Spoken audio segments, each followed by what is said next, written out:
It's coming pretty quick in your career. I mean, your professional debut was only 2 years ago. Do you think ideally it would have happened a little down the road, or you think you're as prepared as you would ever be?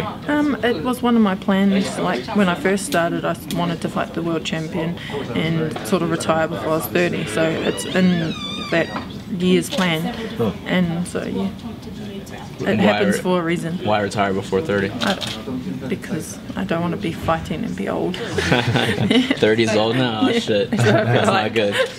Can you talk about how you got into MMA? What is your backstory? I mean, how did you become interested in it? When did you start training it? I started training, was it 3.5 years ago now? And just because I was always like at home with my girls and just lazy, and then I would have gym memberships but not use them. So I just thought, oh, I need to do something and make goals to get them, and not like fail all the time or sit at home and do nothing, and to show my daughters that you could do anything with hard work. Did you have any amateur fights, or is your professional career all of your fights? I had 2 amateur fights and then went to pro. Are your daughters going to be here? Yeah, they're here. Yeah, they're here. They're going to be in the crowd on Thursday? They are. Were you an athlete like your whole life? Were you athletic, or was this sort of a new thing? Yeah, it was a new thing. I didn't like running, or I didn't do anything before it. Really? I didn't play any sport. So yeah, I was homeschooled, so I didn't have any chance to do sports. Yeah. He was asking you a little bit about playing spoiler, and you said that'll make you happy if you kind of ruin the plans. Can you kind of talk about what that feels like, though? I mean, there would be a lot of people disappointed, I think, if you won this fight. Just being honest, like there are a lot of people like, damn, you know, we wanted Cyborg to win. Yeah. What does that feel like to know that not only that people don't believe in you, but that they want you to lose? I mean, is it difficult not to think about that? No, I don't really mind. I don't really know what it'll feel like until it happens. So yeah, when it happens, then I'll know what it feels like. But I know it's going to be huge and a lot of disappointed people, but she could always work her way back to Rousey.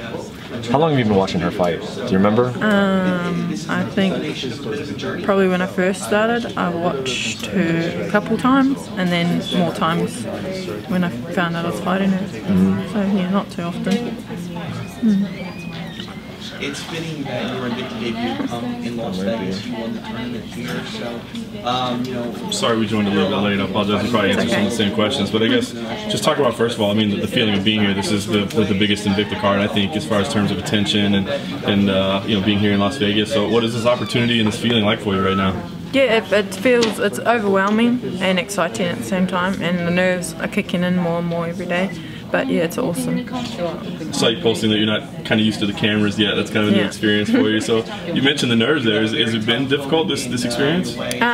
Today's probably going to be the worst day with all the cameras. Don't really like being on camera, but it's part of it, I suppose. It's funny to hear somebody, because obviously this is such a singular sport, you know. I mean, if you win, I mean, there's no team to hide behind or a helmet or anything. I mean, you're there. So is this something that you're trying to embrace, like learning to like this, or do you think it'll ever be something you can like?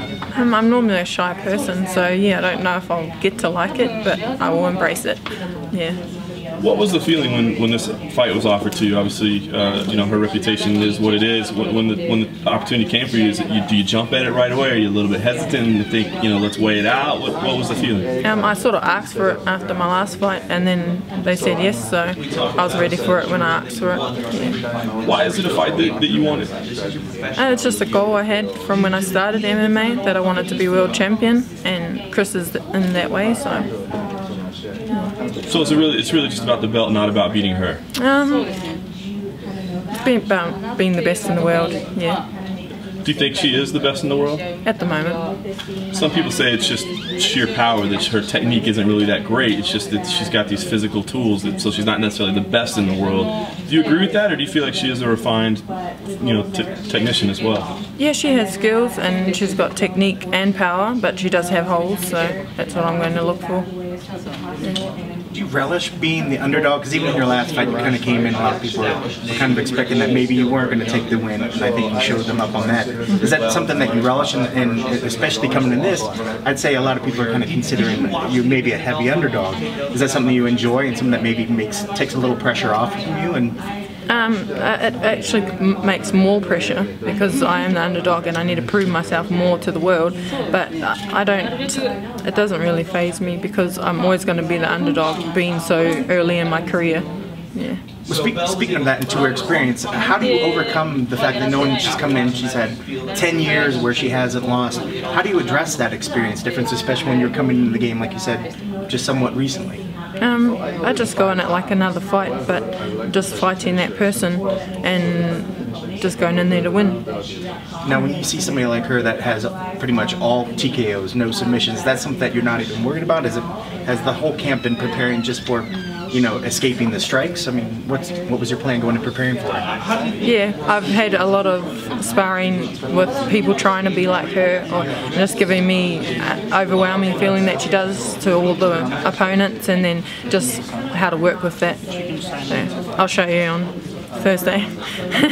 I was gonna say, it seems like sometimes people step in, they're intimidated before they get in there. Has that been part of the preparation process as well? Is making sure that when you get in there is no intimidation factor? Yeah, that's all. Like I was in the beginning thinking what I got myself into, but then I just each and every day I look at her, she just becomes more human. Like she's just human. She's another woman, same weight as me, same size, 2 legs, 2 arms, elbows, knees. Yeah. So. Were you surprised when you called out for that fight after that, how quickly they gave it to you? Were you a little surprised? I was surprised, but I was ready. Yeah. And you know, if you beat her, you're going to have to do a lot more media stuff. Are you willing to take on that role? I'm willing to. I don't know how good I'll be, but yeah.